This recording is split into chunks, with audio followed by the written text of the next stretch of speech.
Everybody, welcome to the City Commission Workshop, May 15th, 2025, 5 p.m. And you're in the city of Palatka, if you didn't know. We're going to call a meeting to order with an invocation led by Councilor Mulberry and Pledge of Allegiance led by Commissioner Cotton. Good evening, everyone. Father, again, we give you thanks and praise for your goodness towards us. We thank you, dear God, for how kind you've been. Thank you for your many blessings. Thank you, God, for bringing us together once again for this special call session. We pray, God, that you will grant the leadership, the wisdom, God, to move this city in the direction that you would have it to go. We pray, God, for your kindness towards each of us. Bless us, Lord, I pray. Give us wisdom. In Jesus' name we pray. Thank God. Amen. Amen. Please join. Let's.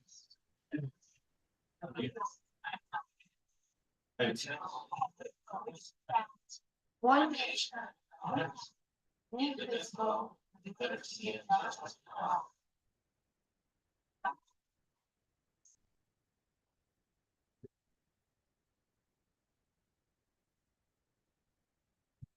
Roll call, please, Madam Clerk. Present. Commissioner Davis. Present. Commissioner Gale. Present. Commissioner Jones. Present. Commissioner Warren. Is here. Yeah, I know, I've been looking for my mind. He's missing, so when he comes in, we'll acknowledge. Okay. We're going to regular business, first a discussion for consolidated building, and we are going to take a 10-minute field trip over to the building to check it out. So I'm gonna just march over there. You're leaving. We're all coming over. We're having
can we have a minute to return to the room?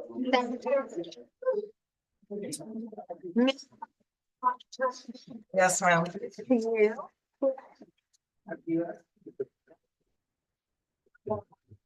It's okay. Yeah. Good afternoon, everyone. Not sure if I'm speaking on. Anyway, thank you for taking your time coming out. Thank you. And thank you, commissioners, for being here. Today, the objective is for us to look at the recently purchased Port Consolidated property and to possibly discuss or figure out some of the uses, long-term and short. There is a PowerPoint presentation that we can start with there. And we're going to discuss two items, the GM property change and also Port Consolidated is what we call it. So during the time that we purchased it, the city attorney and myself, we've worked diligently to try to understand more about the purchase and how will it impact the city in a positive manner. Okay. Sure. This is a little bit just ownership background of the site. It was acquired in 1936 by the Rogers, who operated a gas station service store. They ended up selling to William Roberts. There's actually quite a bit of history. Roberts died in 2012, and his estate ended up selling to yet another one company. And they ended up selling to Consolidated Properties. Consolidated sold to Blue Crowd Development Group in January of 2024 for $0.3 million. And then later that year, we acquired it in the 30. We'll go into the fiscal component in a little bit, but if you could go to the next slide, please.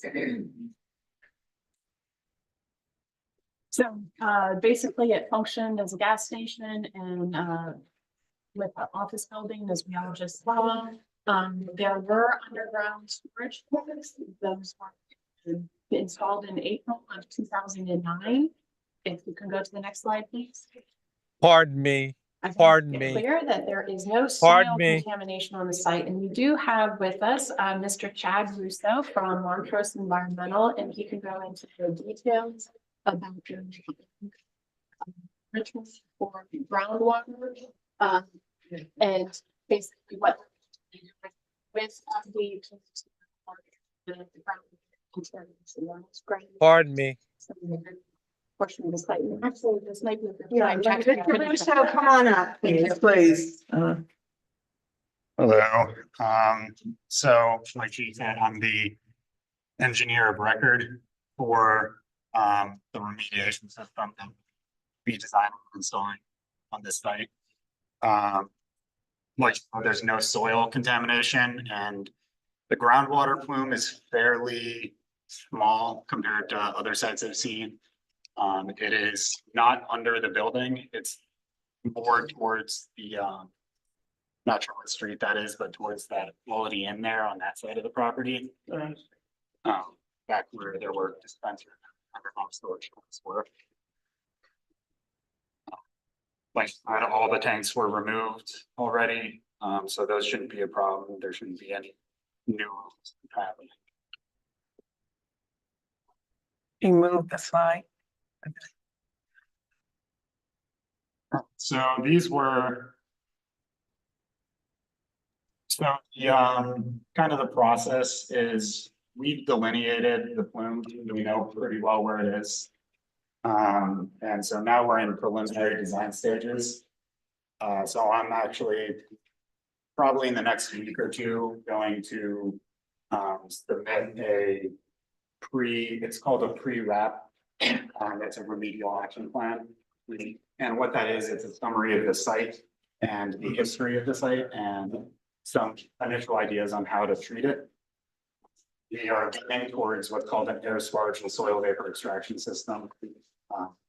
They're common around Florida for these kinds of sites. Very likely that we in this one. So what I still anticipate having a pre-design teleconference this month. And then having the wrap completed by the end of the summer, I would say. And then the FDP has 2 months to review that. After that, we would do construction plans, and then we would move to installation of the system, which would involve installing underground pipes to. So the way a system like this works is you pump compressed air into the ground, it volatilizes the petroleum constituents. And then and then the soil vapor extraction system sucks it out and treats it before discharging to the atmosphere. It's a safe system. We use it all across Florida at sites that are active gas stations, active offices. The common denominator with sites like this is they used to be a gas station. But outside of that, they're used for all sorts of different uses and safely. So, you know. Next slide, please. So I actually have to amend some of these statements. Excuse me, Karen, can you put that in presentation mode, please? If you look at the bottom, the far right icon. Make it larger next to the. Pardon me, Thank you. Commissioner Jones here. Commissioner Jones, is there any way for the folk in Zoom land to be able to see the monitors? That's Yeah, that's fine. Go ahead. Okay. Yes.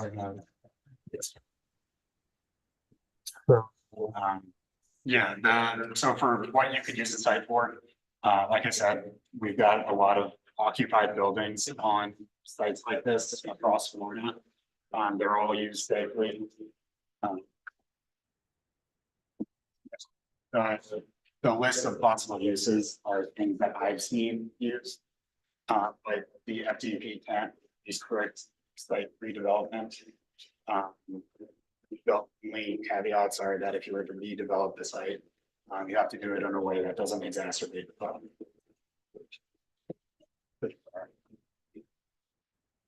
The reason I recommend against anything too permanent is, like I said, we have to go and break ground to install the system, and if you install something over the plume, it makes it harder for us to do our jobs and could drive up the cost of the closure. But as far as that last bullet, I want to clarify about the vapor intrusion because it sounds scarier than it actually is. So there's always the risk with systems like these that when you volatilize the constituents, they come out of the that's what the SMU wells are for, and also monitor will side buildings if necessary. To make sure the air quality is good in the building, but in this case, I wouldn't expect it because the plume isn't underneath the building. And it looks like the building is built on a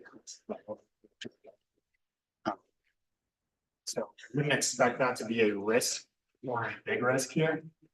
But that's something we monitor and we control for. So it sounds scarier than it is. If there's any vapor intrusion, then we start lowering flow rates and adjust this to protect the occupants. Go ahead. You said risk, I mean, big risk, and then you said risk. So help me understand that piece. For the vapor intrusion part? Yeah. There's a small risk that it could happen. We've had sites where we've gotten complaints of odors. Mobilize the site. So we'll have you shut down the system, whoever the building is shuts down the system immediately. And then we'll go out to the site, we'll figure out what's happening, we'll lower flow rates if we have to. Install for slow vapor extraction. So it's never been an ongoing problem. It's been we smell a little petroleum once and then we take it. And what are the effects of the odors, whatever? Does it have any health effects or anything long term if, for instance, if it's at a certain level? Does it could potentially have health effects or anything? Yeah, I would imagine they could have health effects, which is why we are so diligent about monitoring it. ECP has, I'm sure, I'm not aware of the exact number, but all of their like air restrictions and their groundwater restrictions are based on, you know, time of exposure. And so given that if we're having any kind of issue, the system gets shut down immediately. I wouldn't expect any long-term issues. But the odors, if you are exposed to them daily, for hours a day, then yeah. Probably absolutely. Thank you. Anyone else have any questions, Commissioner? Mr. Russo, when you mentioned no permanent projects, can you talk a little bit more about what you mean about permanent projects? So that would be any kind of, you know, if you were gonna demo the building and completely redevelop the site, that's what you'd have to do that. Like if you broke down, you'd have to do water and treat the water. But after this site is closed, you don't have any problems with redevelopment. So at this point, with the building intact, and as long as any work that occurs in the building is in the building or no digging or touching that ground, I guess I'm digging out, that's what you're considering a non-permanent project. Yeah. And generally speaking. Right. If what you're talking about is that you would want to use the building now, you could use the building now, as long as you're not, like you said, breaking ground. Yeah, you might want to consider something like having someone inspect the slab to make sure it's impervious. But other than that, you shouldn't have any problem using the building. Like there's plenty of sites like this. We class people to the building.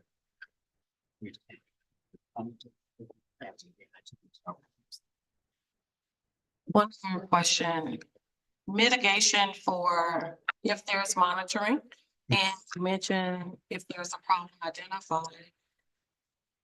What does that look like? That looks like, so the air sparges, we have valves on them for, you know, how there is. Typically what will happen if we start getting vapors into the building, the first thing we do is we look for underground conduit that we can conduit. If there's none, or if that doesn't work, we start shutting off all the air sparges near the building. We start cleaning up any necessary flow near the building. And that's always done it in my experience. We've never had, after turning off air sparges in the building, we've never taken that. And again, please, thank you for explaining to me. And I'm assuming that if there's an issue, we evacuate the building, we do this, and then you're saying people won't return, someone's working. So I can't speak to the evacuation part. The sites I've worked on, when they smell the fumes, they don't evacuate. We just tell them to immediately. So the system has a master switch that by law is accessible to everyone. So we tell them to go shut off this. And as soon as we're not moving air and like potential. They stop. We stop. Okay, thank you. Anyone else have any questions, Mr. Russo? Thank you. Can I ask one question? Oh, sure. Like, the system, Mhm. is the system to stay there forever, or is it for a time certain to get rid of whatever is down there? Is that the purpose? of the Yeah. system? So the system is, it'll be there for a year or two while we I remediate. thought you said that. It's a temporary, it's a trailer that we will construct a fence around it. The under piping, we don't usually remove that, but once you achieve site filtration, you look in all the wells. So we don't get rid of the underground piping, that's not dangerous anymore. Unless to redevelop the site. There's no reason to, but we abandoned the wells. And we move our system. Site. Right. So the expectation is that we will have a 2-year window of the system being there, expected. And then once that 2-year period is up, at that point, the site is considered restored. That would be the hope. The site's restored once the groundwater contaminations drop below. A certain percentage. Yeah, it's, Okay. but, and we can't, I can't make any guarantees about exactly how long that would take. Oh, My experience with sites like this would say a year or two. okay. But there's a lot of variability. So it's, you can't make that kind of firm guarantee. Thank you. Thank you. Anybody else have any additional questions? Okay, thank you. Thank you. Ms. Call. Yes, just going back to the fiscal transaction that did, we did receive like 267,000 cash.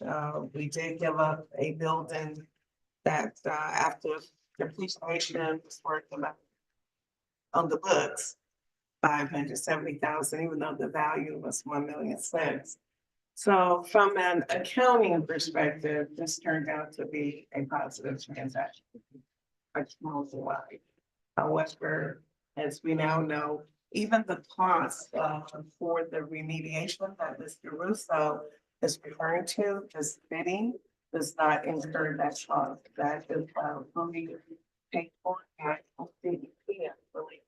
So that was also a part of the transaction of the sale. So I just wanted to kind of put that snippet out there to bring us all on the same page. We do have is Richard ready? Yeah. Is Richard ready? Mr. Richard, and we do have a large here as well. Richard will hopefully only take the 5 to 10 minutes that to see that, but he's the person that I found. Hi, Richard. I don't know if you can see me. Anyway, hi. Well, Richard is really special because he took similar projects over in Sanford, and he's been very successful in working there.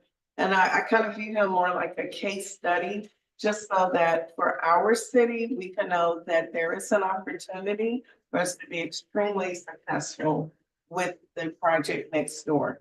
So we have many opportunities. This is one of the options that we could possibly look at. And after Richard, Ms. Laura will come up as well. Thank you, Richard.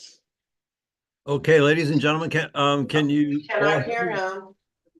He has to unmute himself. Oh, Richard, could you unmute, please? Unmute. He's all the way from Coral Gables. He's working on it, I think. I am unmuted. Can you guys hear? Awesome. Can you hear me now? Can you hear you? No. You're on mute. I'm not on. Unmute. Then it's on your. Now we There, now, can we got it. Is that better? We can't hear you. We have to talk to him. Go ahead. All right. Richard, I can hear you, but I guess it's on this side. We hear you. We can hear you. Okay, good. If everybody can hear me. Yes. Yes, please. Thank you, ladies and gentlemen. This is meant to just show you what's possible. This is in fact a big case study that I was involved in for quite some time. But we want to show you how wonderful a master plan can what results you can get from this sort of a master plan study.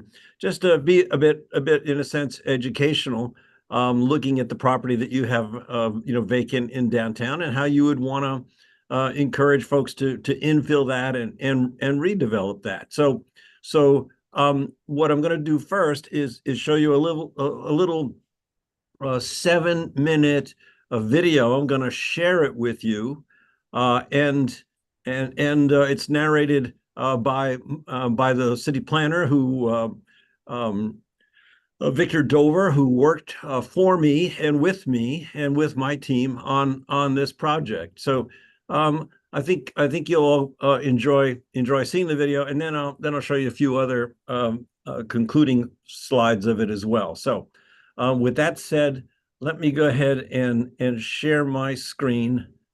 Going to do that, and here is what I should be sharing.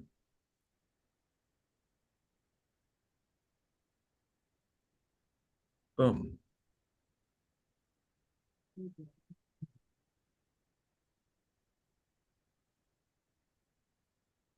No, that's not what I should be sharing.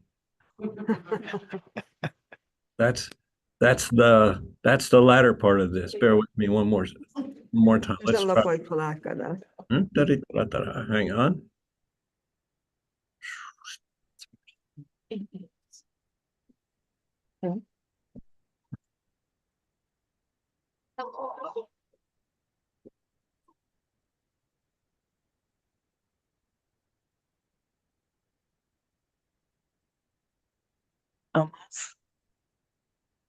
I think he's trying to pull up that. He's trying. He certainly is trying. Trying very hard.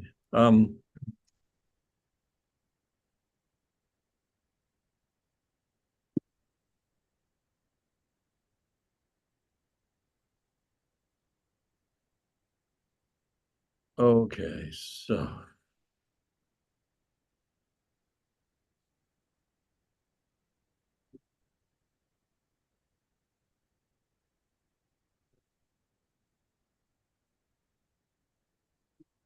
Well. Hang on one more second. Oh, here we go.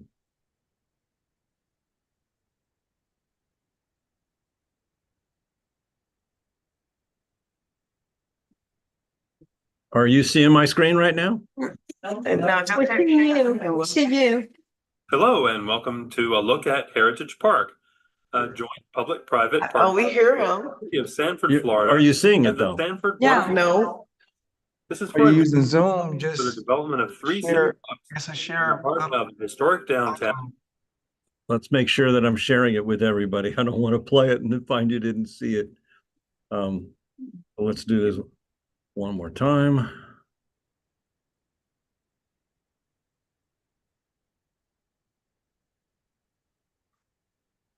You might have to move your mouse down lower so it sometimes collapses. Yikes.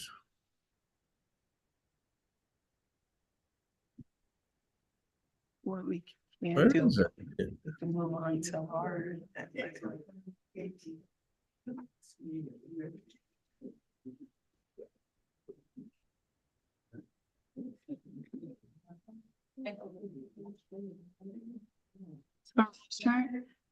it okay if you get a chance to figure it out and you got it? Let's find out. Cause I could have the other person speak while you figure that out and we'll come up. Bear with me one more sec. I do think that I'm There it sharing. is. now. That's it, you got it.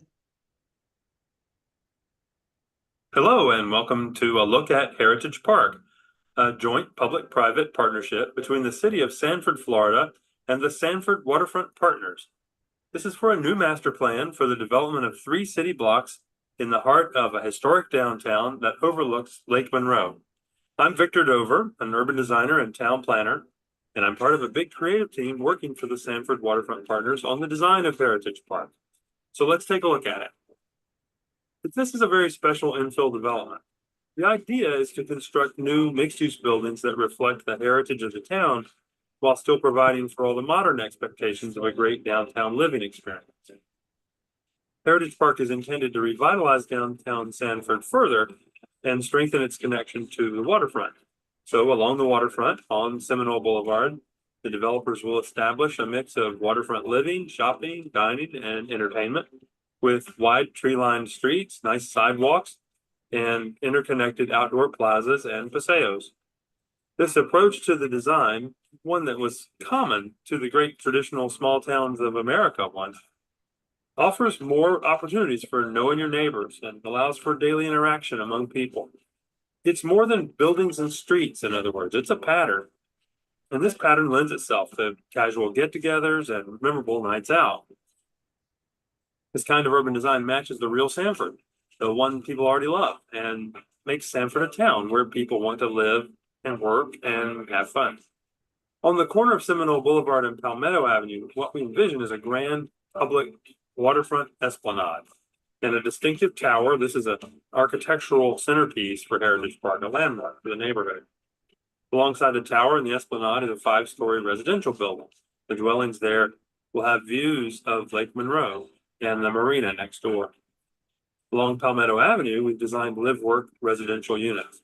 These would have convertible ground floors to allow for the option of small shops and office uses or expanded home-based businesses.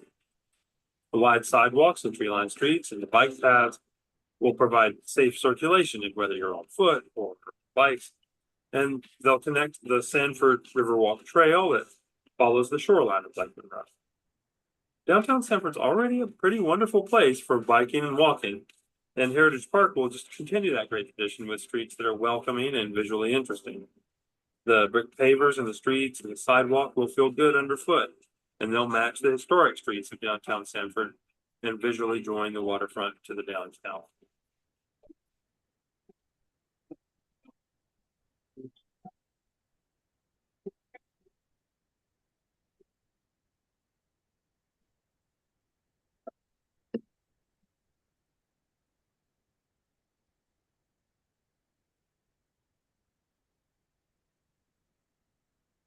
As you approach First Street, Sanford's main hub for shopping and dining, we've designed buildings with storefronts on the ground floor and offices and residences on the floors above. Along historic First Street, we've designed a series of places to eat and lively retail shops that will light up at night. The idea is to bring home to within a convenient few steps of the places you want to go to from home in a walkable urban lifestyle. The goal, we might say, is to add to, but not overwhelm the charming vibe that already is here in downtown Sanford. For that reason, the public spaces between buildings are meant to be crafted with as much care and attention to detail as the buildings themselves. The streetscape design is about simple, understated elegance in the materials and the geometry. Heritage Park is meant to pull together a kind of easy to navigate, good looking, fun place to walk. A convenient shuttle service from First Street and Palmetto Avenue to the nearby Sunrail station will give the residents access to the greater Orlando area and connect the visitors back to downtown Sanford without relying entirely on cars.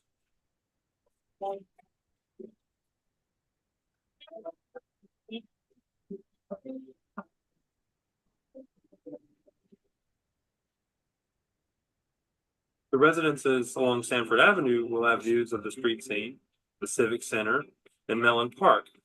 And a special building will offer our nearly 500 residents a fitness center, pool, game room, community room, and the like.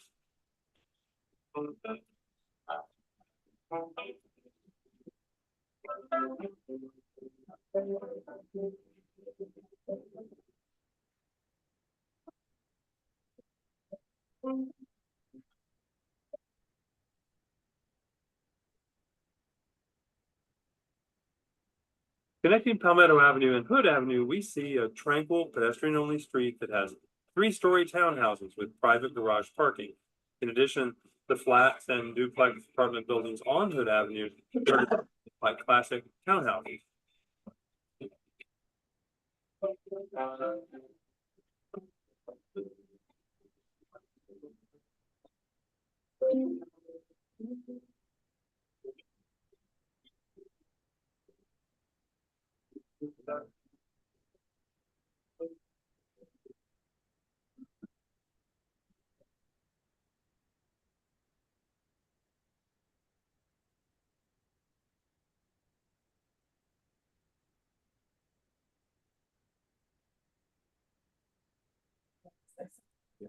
Okay, Richard, thank you so much.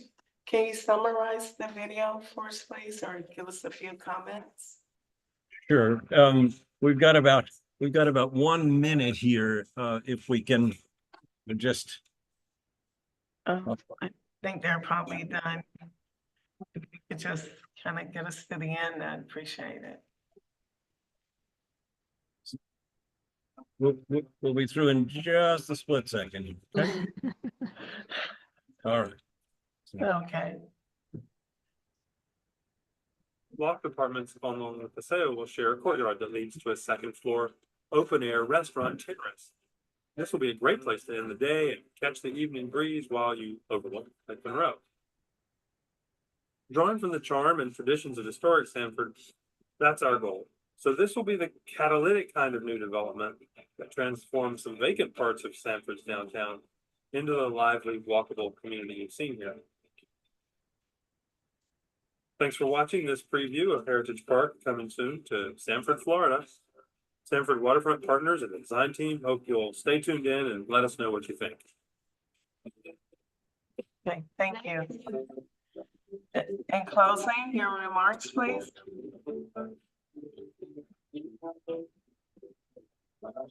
Okay. His audio is off again. All right. Well, Richard. Yes. Anyway, ladies and gentlemen, I'm back. I apologize here. This is the kind of thing that you could expect from a master plan. Whoops, I gotta close that. Okay.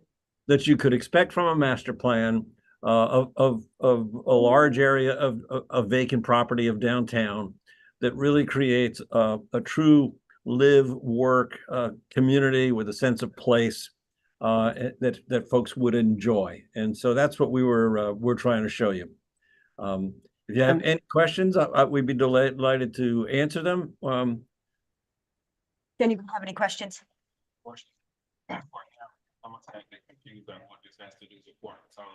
Right, his intent was that he was going to show us how we can hopefully look at developing next door, maybe into mixed use property, retail and residential combined. And also showing us that Ms. Laura is going to come up and explain to us more about the master plan, even for that one particular site as well. Thank you. Thank you, Richard. We appreciate it. All right, thank you. My pleasure, ladies and gentlemen. Appreciate it. Hi, Good good evening. evening. Um, Can you give your name, yes, please? ma'am? so absolutely. Laura Dietrich, Senior Project Manager and Planner with Half Associates, 999 Gate Parkway North, Jacksonville, Florida, 32246. I've actually had several conversations with Ms. Cardy and with Ms. Odom as she's come on board recently, which is an amazing, fantastic addition to the city. Both of them. So I congratulate you on to take us forward. I want to take a step back. I'm going to be kind of like the pragmatic, kind of the realist in the room versus that. Having black in 2006, having kind of resurrected this area that was really kind of not being managed when I came on. Getting lifted up out of the ground, extending about to sunset usually up there. Meanwhile, I'm working with a lot of people in this community since 2006, basically non-stop. They're gonna keep, comes and flows here and there, but that's all right. So to kind of hit a few major points that I need for you today, because I want to get about it. I think the most important to bring a couple of things up. One, there are things that have to be done first before we get down the road to, I think, where we're kind of at right now. I think we're ahead of ourselves. First and foremost, this is a brownfield site. For most of you who probably don't know what a brownfield site is a real and or perceived contaminant site. The genius that wrote in and or perceived I am grateful for, because some of the cleanest places like a golf course, probably some of the dirtiest on earth. while some, abandoned kind of dusty site you drive by may have attenuated, which is a fancy word for cleaning itself over time to the earth, may be good to go in a green field. So that perception is very important. This site, I know that you've had the gentleman that came here, I'm not sure, I walked in the middle of this, sure, down actual exploration site. I know that's, so it's just that that's kind of the first step to find. This air assessment, first of all, the liability of anybody going into the isn't covered by the city, like no inspectors, fire marshals, plumbing, electrical, and stuff, because we don't want to make any issues with the city. So first and foremost, I would think that site is not by anybody, it's not covered. Second of all, looking at the viability of that site, there's not really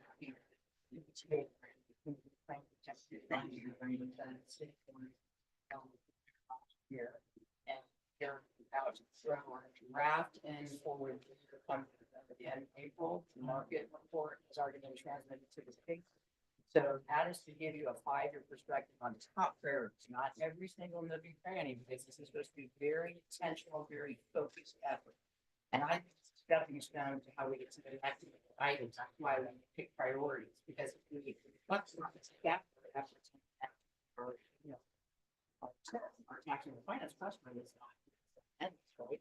So you have to get the expenses, but how that's going to make an impact, positive and constructive impact to other businesses and delicate relationships with your north and south residential CRA districts, right? So we're all in this together, even though this grant is quickly about the CBD and it's buildings, but it's the gateway to the city. So it's critical to think about what's going to go there, because as long as it's city owned, you are contributing zero to the tax and finance trust. There's zero add-on dollars going into your pockets, which means that the CRA, the other surrounding uses, which is the whole great benefits of the CRA, is that there's not need something so that happens culture kept in mind. It's not statutory requirements of what economic development, infrastructure, and all those great things, but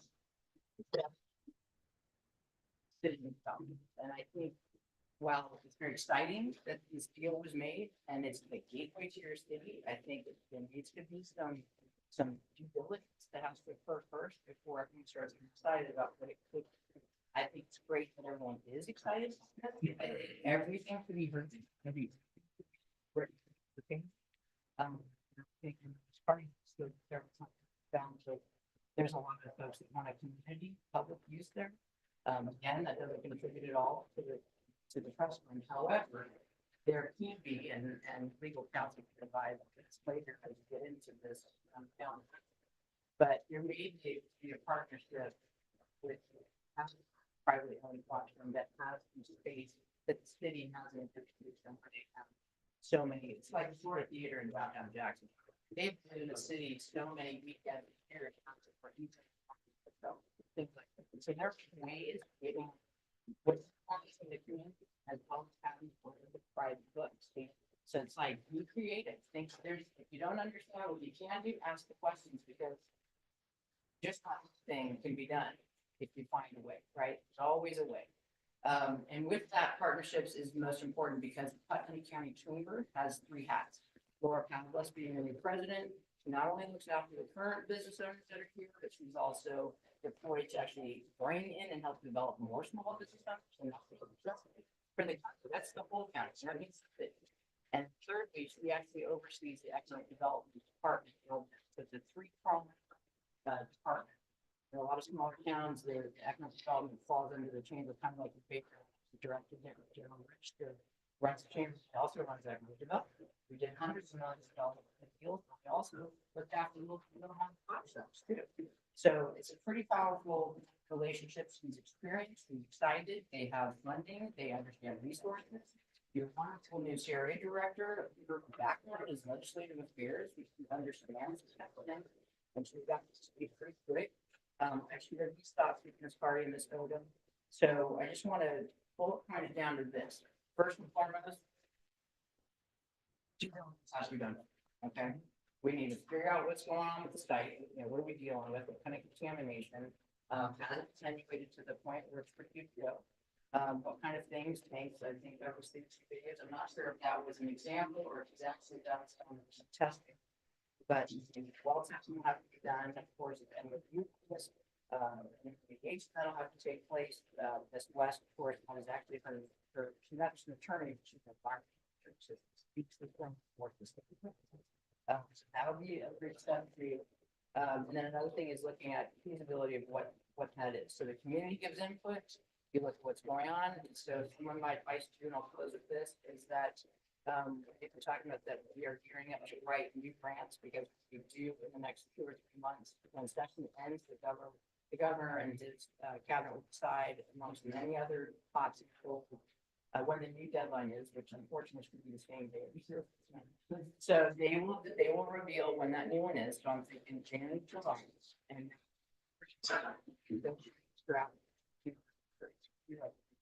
and figure out the next steps for doing farming. To help fund this, plus there's lots of ground for grants. So I just want to leave those big thoughts with you. What's exciting? We got some things. Any questions? So questions? Okay, is there any questions of, I'm sorry, Ms. Diedrich? No, okay, go. So just following up, Ms. Deidre, Mr. Russo came before you and he did let us understand through FDEP, the environmental and all of the system that has to be put down there. So the determination that it's not full, am I correct, Chad? You can say it. Yeah, I caught a little bit again. Yeah, so we are in fact on that path. Yeah, first solar on the field, environmental, it's good. That's very important. So I'm glad. Yeah, excellent. Thank you. Yeah, Did you have a question? Yeah, just a question of, Ms. Dietrich just mentioned about in terms of, understanding and knowing the status of that property and not for anybody that may be going to the property unless they're covered. Yeah. So we need to make sure that we capture that. Yes, sir. Thank you. So that's where it comes down. And, I'm gonna open up to public comments if you're done there. I'm gonna open the floor to public comments. We have some people that are sending yellow comments, 3 minutes, please, and be respectful. And Ms. Franca, give the city or town of residential as well. My name is, hold on. My name is Shelley Schenker and I reside in East Palaca, but I truly live in Palaca. And so I'm gonna sow a seed. Obviously, the conversation that just happened here puts me in a different position of presentation, but I'm gonna sow a seed here for what the artists and the arts community would love to see happen eventually with that building.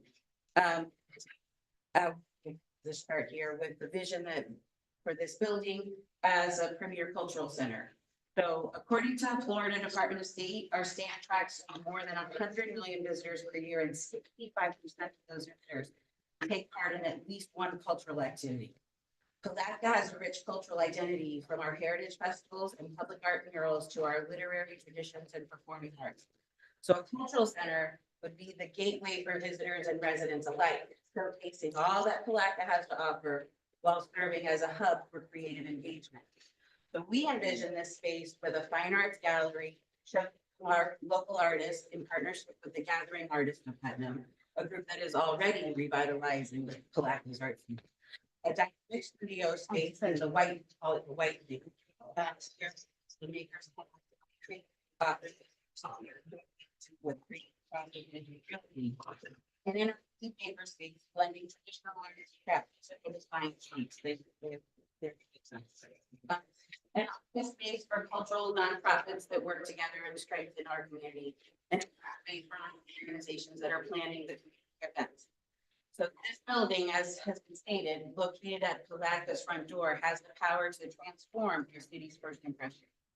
The exterior of this cultural center is the perfect location for a striking modern mural that captures the essence of Palaca. Public art like this is not only enhance our city's identity, but also creates an instant landmark, attracting travelers to stop, explore, and discover what we have to offer. So please note that the suggestion is for a modern mural that highlights today's Palatka. No matter what the commission decides or when this timeline happens, the best use of this is to definitely include a mural on that building. We would intend for the cultural center to be open 7 days a week, welcoming visitors, artists, and locals alike. We'll be staffed with a combination of arts docents and city ambassadors, ensuring that Palatka always has a beautiful, sense and welcoming presence to newcomers. So, by designing a building as a cultural center, we would create a lasting resource for artists, visitors, and the entire community. A place for culture thrives, creativity flows. There's plenty of inspiring role models when it comes to using the arts to redefine itself and grow it into an artistic hub. Towns like Taos, New Mexico, Paducah, Kentucky, and my personal favorite and former hometown, also leverage the arts as a catalyst for transformation. You have to wrap up, Ms. Schrinker, please. Turning creativity into a thriving community asset. So I see that by the conversation before, we are far away, but I hope that you will keep this in mind. Thank you. And I was told 5 minutes earlier in the week, so that's why. Now, thanks if you're on. So we try. Okay, sorry. Okay. Let's move on to, let's see, Ms. Kiffin, please.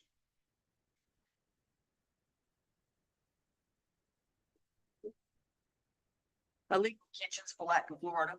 I have more practical take on it since January of 2015, the city commission, you folks, as well as the ones that preceded you in 2015, have always said, we have no room to expand school halls. We've got to move it downtown.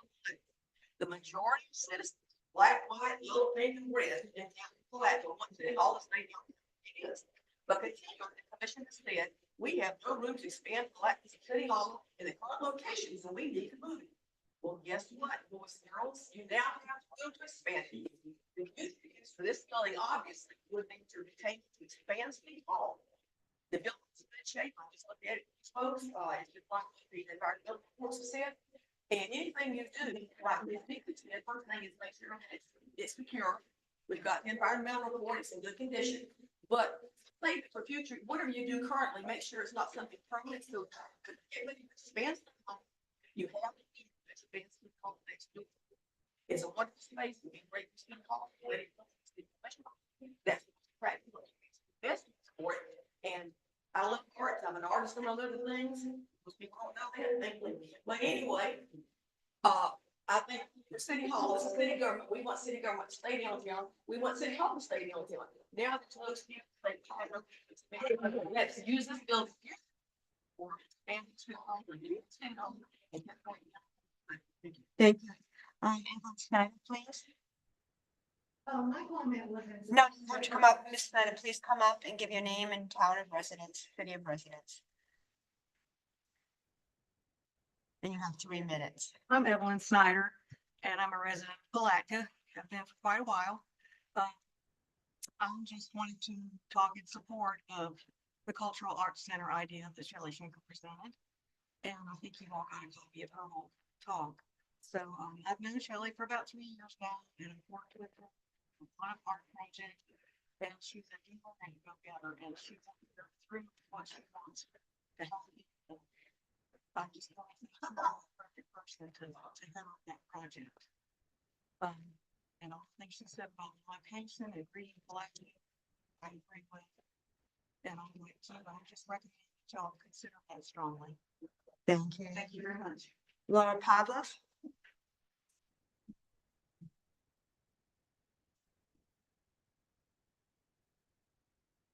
I'm Laura Pavlos. I'm with the Putnam County Chamber of Commerce, 1100 Reed Street, Palatka. I love the art center idea. I worked on the art center. That's probably absolutely wrong location for it from a fiscal perspective. But I hope that idea continues somewhere in Palatka because it's a beautiful concept, and I think it would do well to really activate Palatka. So I would like to see that happen. Our stance on this project is really just from a fiscal perspective, making sure that the property tax is maximized to offset the tax burden of the residents. So the more that you can do in the commercial space, the more that you reduce the tax burden on your residents that you can have in terms of services and all the things that make your community wonderful and vibrant. I love the idea of a mixed use community center right there. And activating the downtown even more with businesses and maybe built-in residents that will support the businesses and all the things that will drive the quality of life, drive the economy, and just support you. That's our thing. But we are being generalists, and so my one recommendation would be to perform a feasibility study, which it seems like you guys are already kind of on that. So you're on the track with the phase 1 and phase 2 due diligence. That's awesome. And doing a feasibility study with an engineer. You just somebody on board for it, that could absolutely expensive. You probably you were successful in these projects, but maximize the tax return to your residents so that you know, you're making a really good, strong fiscal decision that also does a lot for the quality of life for your community. So, and it is the entrance to the city. So you can just imagine how gorgeous that can be and how transformative as you come across the bridge and you have this showpiece welcoming everybody into Black. So that's all I wanted to say. Thank you. Thank you. Is there anybody else here for public comment in regards to the Port Consolidated building? And it's here to you. Seeing none, for public comment, and we will move on to the former Jenkins School, Mr. Cartwright.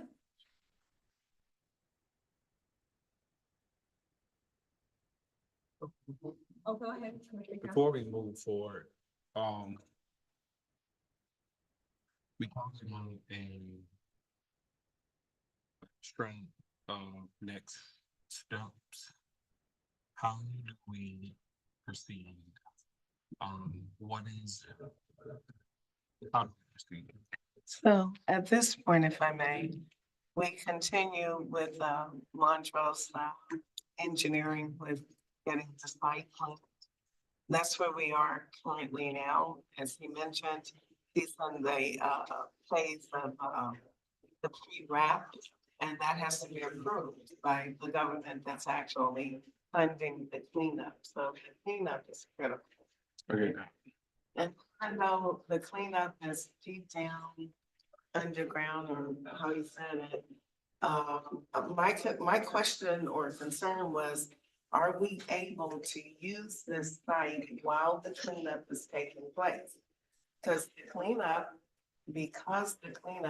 is not short-term. In the sense that it is going to take a year to 2 years for us to receive a clean bill of health, for lack of a better term. We can use the site, but am I saying it correctly, Chad? Well, if you want Mr. Russo to come back, excuse me, Mr. Cartwright, please. I don't want to misstate anything. Basically, the question is, can the site be used in the interim while you are doing what needs to be done from FDEP standpoint? There's no like FDP regulations against it. Like I said, the system can cause vapor intrusion. We always control for that. And we're always monitoring it. I've, worked on at least 50 to 100 of these kinds of sites all across Florida, and most of them are used. The closest thing I could think of, we've got a site in Clearwater that's an office space. It's a contaminated site. They told us that they were concerned about the use of,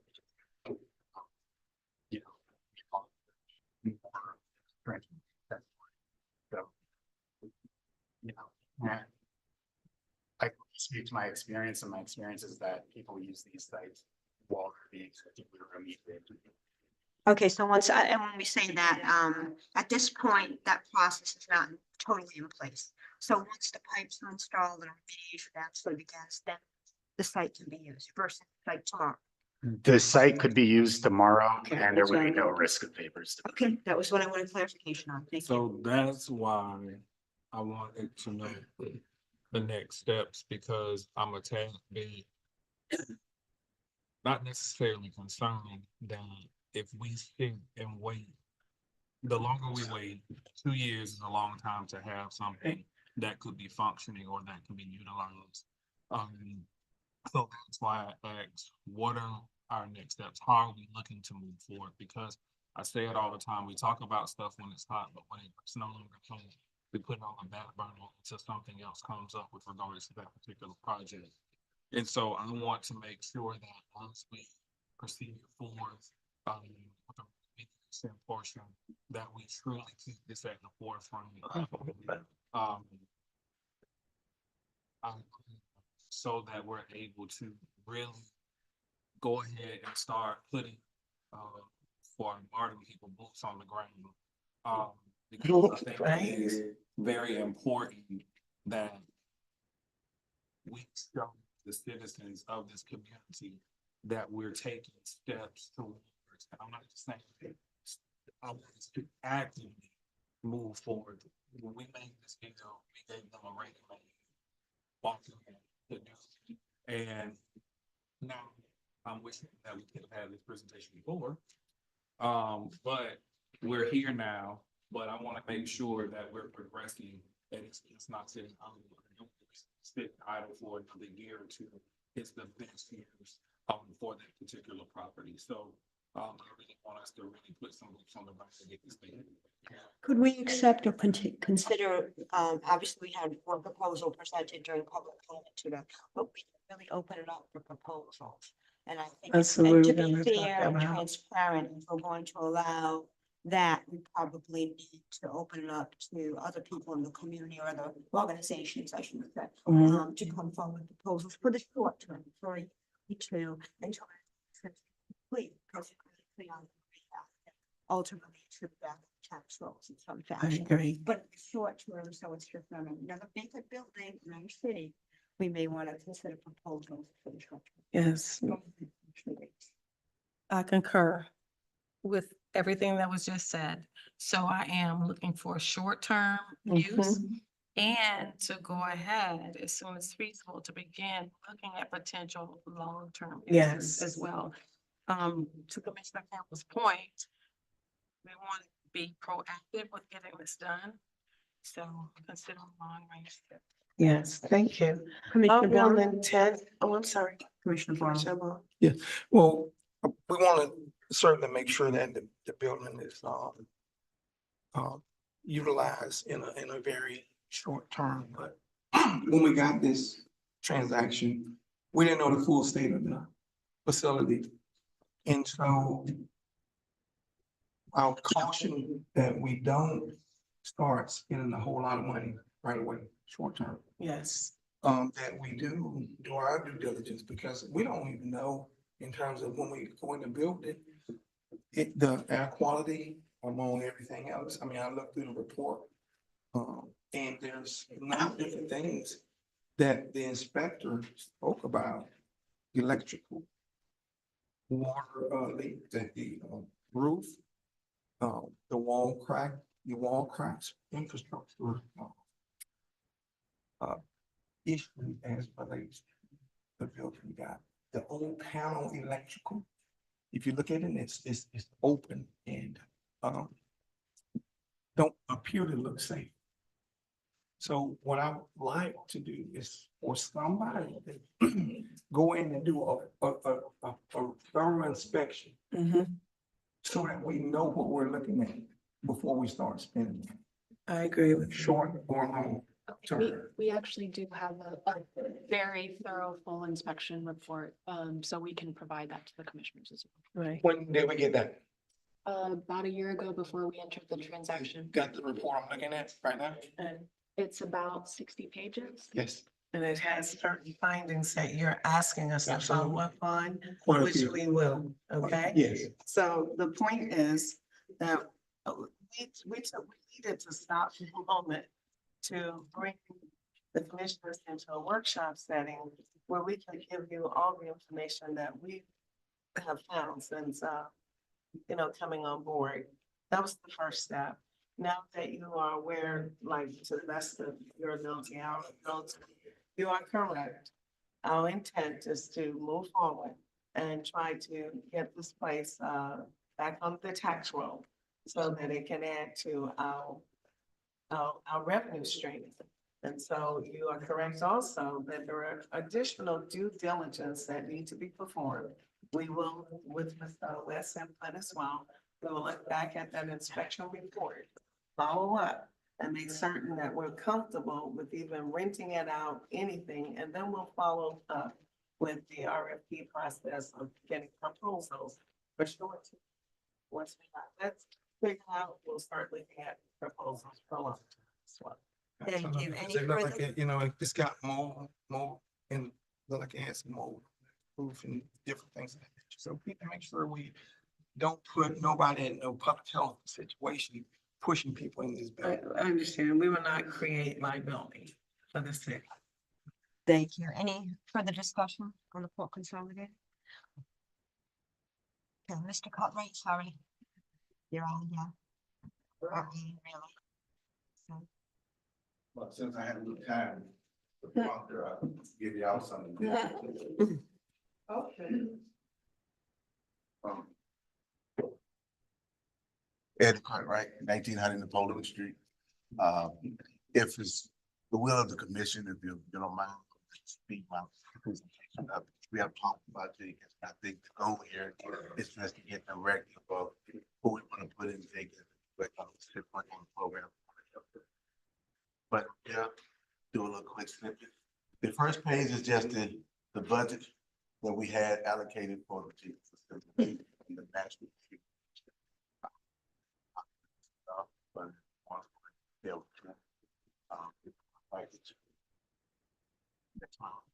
That is just the amendment that we had that came with the project a couple years ago when we expanded. Next slide. Now, to Commissioner Campbell's think about the focus on it. Jenkins is one of the buildings that we allocated Jenkins back to 2022. We didn't move into Jenkins for community affairs department to really. That 2.5 times back, prices for renovations and the materials went up almost 200%. And also vandalism and other deteriorating stuff made the building a whole lot more expensive when we get back into it.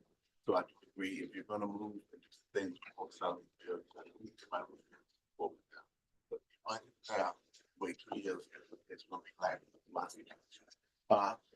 so back in 2023, we had a couple workshops at Jenkins that actually got from the commissioners put something security. Yep. And it's time out of the security. 23 first now. Had a couple of presentations they did, one for the scripts, and that's next slide. And it's just the minutes from the first one we had that gave us guidance to create this commission, this committee, and some committee that approved. Next slide. That's the basic floor plan of the vision that I have, that we have for the community affairs for the big community. It's pretty much one stop focus on an activity center with different venues and different things going on in there. The next slide will kind of tell you what we got going on there, but just to give you a quick snippet. The light blue area will be the office area for my staff. The area to the right bottom is where we're looking at trying to lease out to organizations and community outreach programs that help offset. It's and it goes down. The two rings on the right is multi-purpose room. What the goal is to have that in one room, or we make it two to host parties, meetings, events, rentals, and all that next. The light pole went down to the bottom. It's the teen center. As right now, we'll have several TVs and PlayStation, ping pong, and it'll be just where the kids come once they get to school projects, kind of have those. The activity center up top it's what we produce. They said I can't say home economics, but when I was a kid, but we would teach the kids how to cook and be adults. Life skills. And have the thing that the mature adults kind of lead that, lead that. All right. To the purple is where we will want to put the new town we have in Coast Guard Center. Part of the grant, we can have a lot of history of Palaca and the surrounding areas of also the African American. A lot of kiosks and be in that area, and have it like a walk-through museum with whatever reception areas up front and different buildings. The bottom green is our technology center. The goal is to put about 15 working computer stations, print out meeting rooms, so where people come in and do job search, resume writing, GED classes, and also teaching. We are keeping together to the computer classes today. And then the top green, and we have several opportunities there, but we do also have the Dorsey Johnson Foundation. They came and met with me about a month ago and was thinking about bringing a community fitness center there, willing to offset and bring 150K. So the opportunities are there. Those organizations that I talked about, it was the least physical church service. They're all here to speak, so we ain't gonna have to worry about no computer issues and next. All right, so these are the programs that we have going on right now as we speak. I like silver Snickers instead of Snickers. Yes. You know. Okay,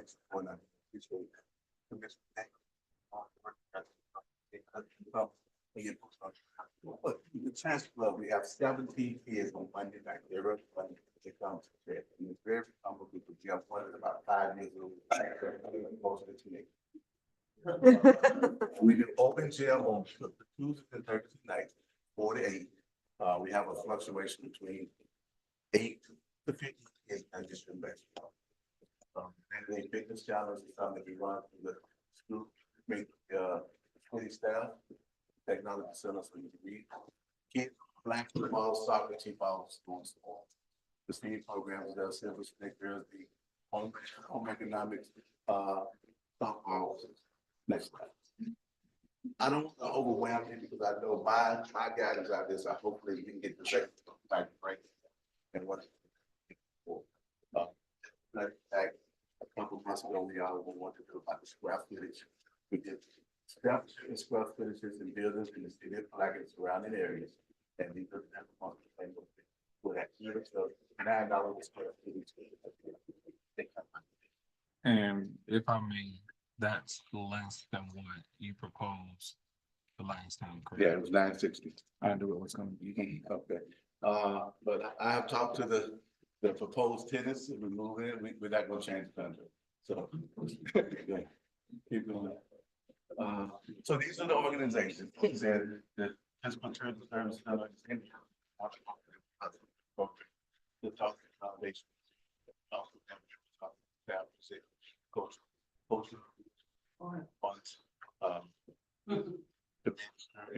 So they can hear them give you any kind of guidance on what they're trying to do and what they're trying to bring. They're more subject matter experts than I am. Here they come.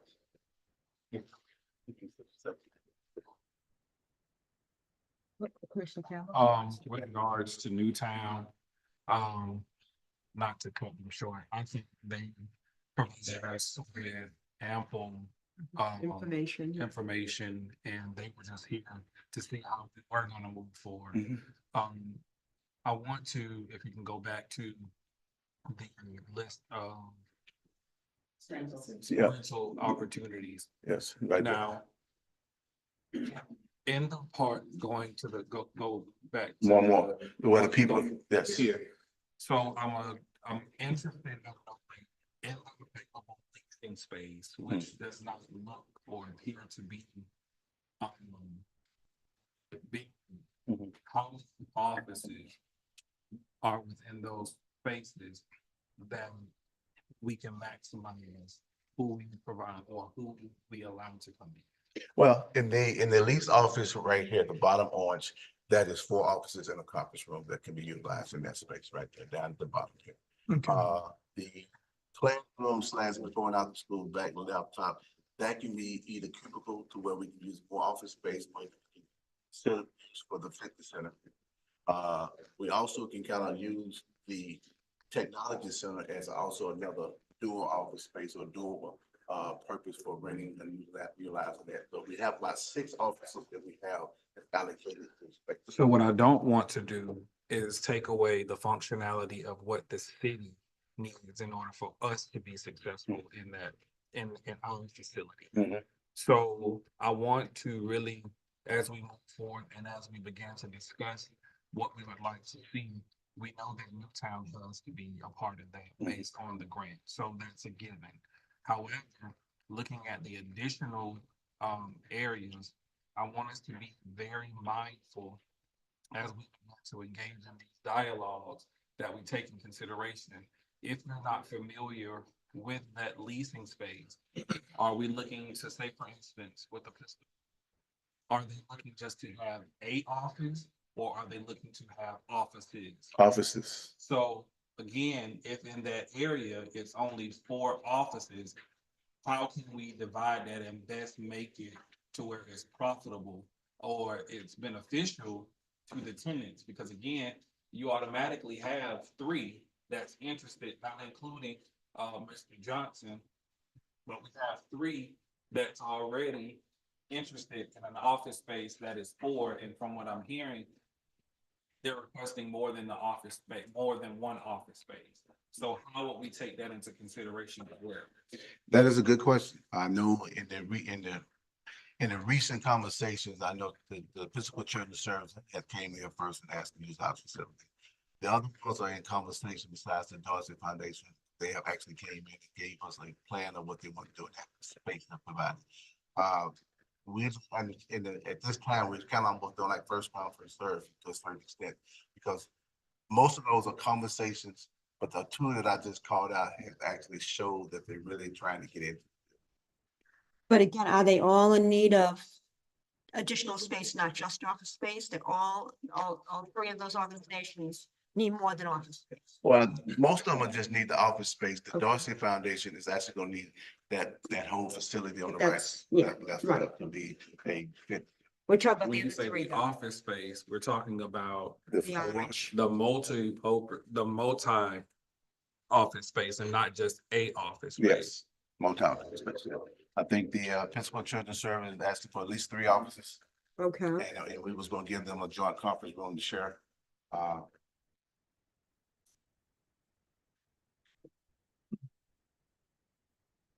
And the other 2 organizations are looking for multi-office space as well, or just a singular office space? Singular to the conversation we have had, but also just having the opportunity to do some things out in the building on a regular basis. Okay. Not a day-to-day thing, but some conversation, but I can read the 2 has been on the conversation with me on a regular basis. Commissioner Davis? I gotta make sense of what you guys are talking about here. What I'm hearing, we have 2 entities who have contacted you directly and would like to lease. We know what they want. I heard 3 offices from Episcopal Children's Services and the gym before and after school, the top left. Yes. Am I right in assuming in the orange, there's the conference room behind concessions and 1, 2, 3, 4 offices? It's 4 offices in the conference room. Okay, so when we're saying Episcopal Children's Services are interested in 3 offices, are we talking 3 of those 4 Yes. down there? Okay, which means when we make decisions and we move forward to accept the 2, Episcopal Children's and Dorsey Foundation, we really only have 1 office left to lease. 1 office is correct. That's Okay, correct. I just want to restate this clearly. With the possible caveat that I say conference room Yes. for that one right next to the orange, the red, but that can be developed. It into could be another. split, Yes. it could be split to office and still give them Exactly. conference room space, shared conference room space. Yes, ma'am. Okay, thank you. Commissioner Barr? And so I want to thank you guys for putting this together, and look like you covered it very well, especially you got the senior center You got the teen, the youth, area. You also have, well, the gymnasium for ongoing activities, and just your general spaces. But, when you look at it, we might have to figure out, because just because we're getting the people, early on in the process, how does that fit in long term? So how do we just try to figure out one year after the next, and then the lease terms, and what does that look like? As well as when space is being utilized, what's the space requirement for each of the entities that's interested in getting a space? Because again, sometimes you can have a space that you're you're using way less space than you actually need. So we want to make sure that we provide them with space that they actually, as opposed to not. And that's when we can figure out how to best fit. For an example, if you have a organization that needed a space and we had a space, and that organization can really make a big major impact on the community, and we got a space and they're not able to move it into the facility, then that's kind of the problem that I kind of see. Maybe going forward. Well, one of the things that we try to do is make sure we have a contingency plan. So if you look at the top two left, the white spots right there, those can be made into offices. Right now, one is actually the coach's office above the purple. It's like a coach's office, has his own restroom and everything. So it can be made an office space. And then across the facility right now is a storage area, but it actually have windows on access, so it can be made an office space too. So in theory, we can have a lease that we went with the people, the organization that we are talking about. We will still have probably about 3 to 4 more opportunities for leasing. So what I really want, and one of the main reasons why I wanted is to have a workshop to specifically speak about this. And it doesn't have to be tonight, but I want to identify every space that can be utilized so that we know as a commission that if we get to the point, taking in consideration what Commissioner Borum said, I wouldn't have never known those two up on the left-hand side could be turned into an opportunity for renting. So when I look at this, I want us to put everything on there that could potentially be used so that when we have to have the conversation that we know, because again, if those two areas up there, the coaches area could possibly be utilized, we need to know that so that, hey, there's an opportunity. I don't want you to necessarily take away the storage because we need some place to house our stuff. But if there is a place that has not been that could be, I just want to put that out there at the forefront of the conversation instead of on the back end of the conversation. Okay. And I think more of this is not necessarily a revenue stream, we want to cover costs, but how it will overall benefit the community, that's what the focus would be, we're a service agency, municipality, with them here to make money. But we don't need to make profits, so. That's what I was. Well, when I speak of the cost perspective, it wasn't to make money, but it's an opportunity to fit things that, potentially comes in. That's why I'm making. Thank you. Go ahead, Commissioner Davis. Yes, and so along those lines, when we have this presented for decision to be made or action to be taken, I want to look for the numbers, of course, right? How can we make sure we're covering our costs to make sure we are. To run the facility at Jenkins? No, I mean, and I don't mean that total. Not the total. But I mean, for example, the numbers, if the lease is submitted, tell us what that amount looks like for whoever the lease is. Oh, That's what I'm You could saying. do that, And yeah. then obviously. yes. Mhm. Well, the leasing, the template lease that we have right now for the office space right now is running $300 per office. Each office is right around 372 square foot. And the contract that we wrote up with, the temporary contract that we came up with church, the Episcopal Church Service for $1,200 a month. And just one brief thing, if you could add those dimensions. Oh, yeah, it's on your. Okay. Packet. I didn't see it. Yes, okay. That'll work. But if it's on your printed stuff too, just in case if somebody get a hard copy, you know, need to kind of understand. On the, or this presentation. Questions So from today, what are you looking from for us, from us so that we can get or continue to have the ball? What I'm looking for, like I said, the contract, the MIE is slated to be finished July 25.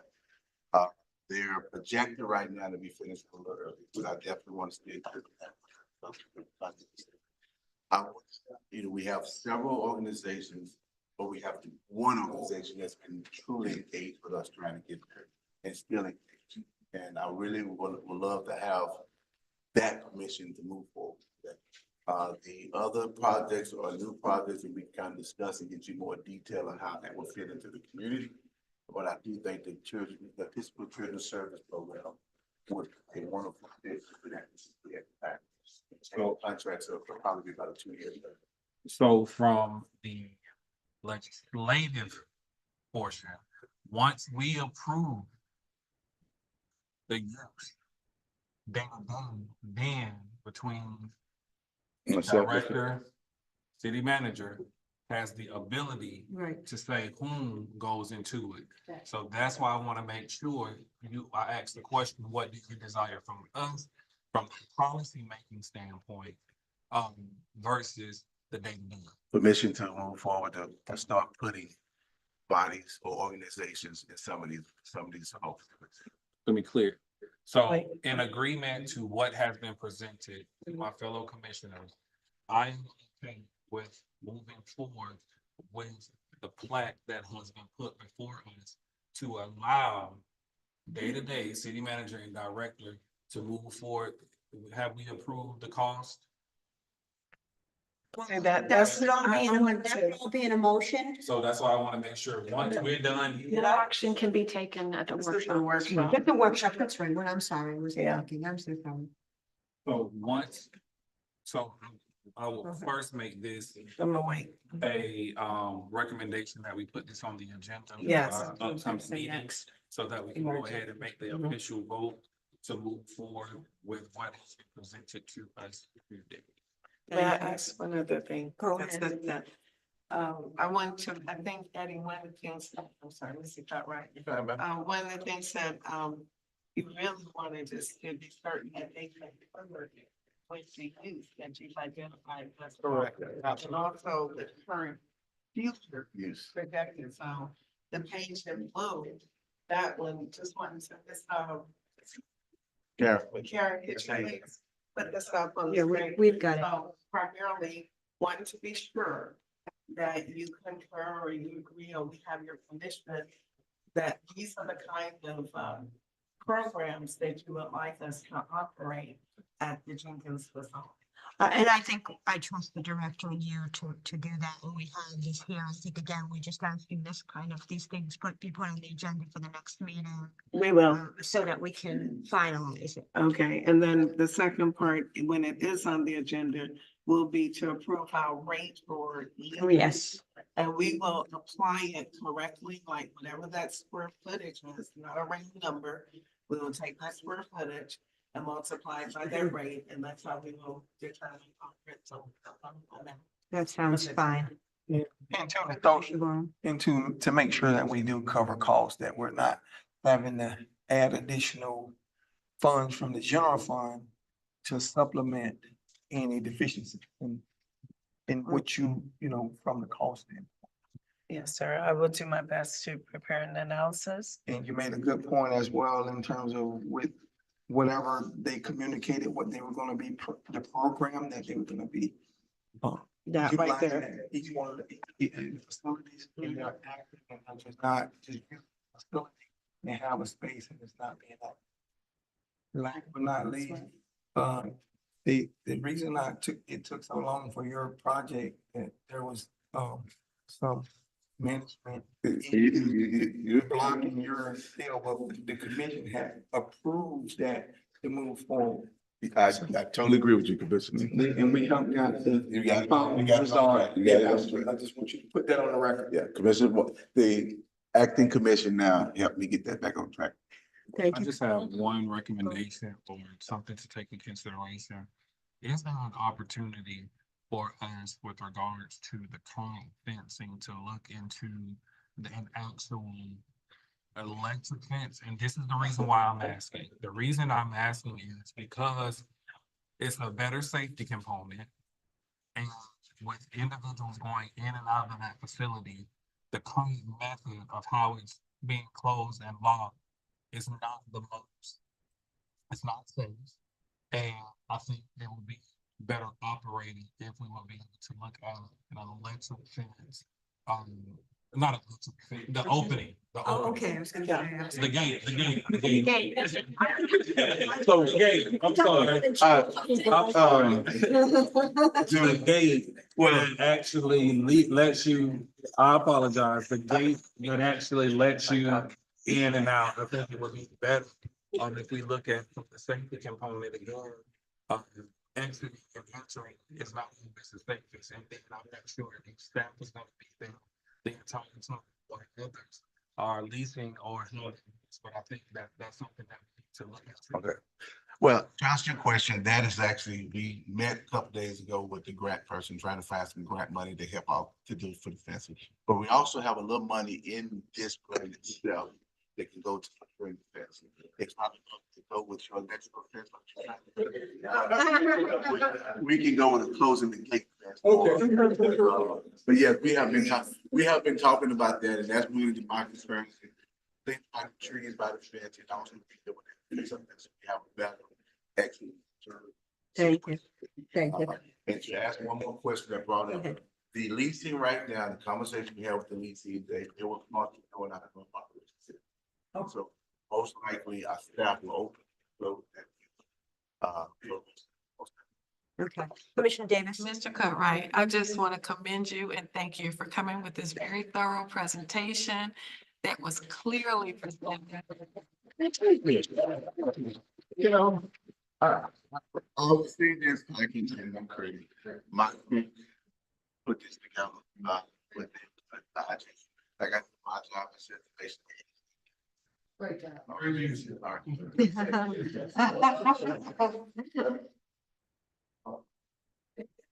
Next slide.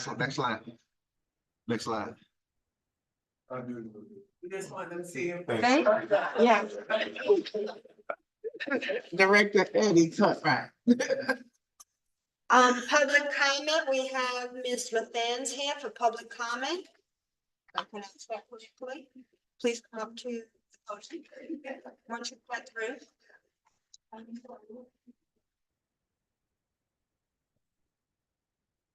Name and city of residence, please. Yes, I'm Teresa Matheny. I'm Jacksonville, Florida. I'm with the Physical Children's Services. And I just wanted to just, you know,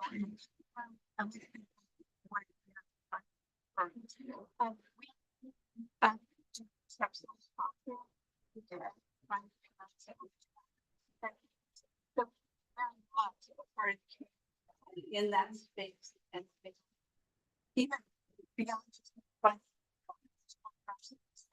sometimes don't want our child now, so you know, what's called child sourcing for that's such a so we try to get actually part of the community beyond child and so we need to sourcing but it's such that they their child because we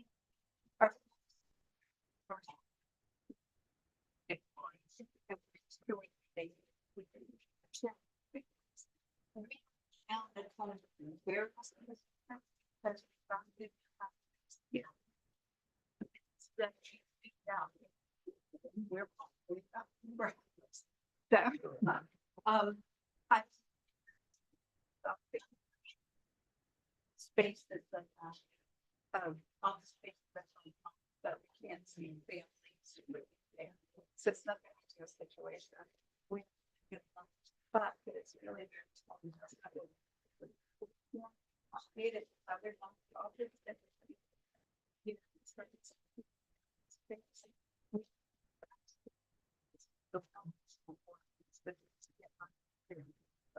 It's just really important to us that I.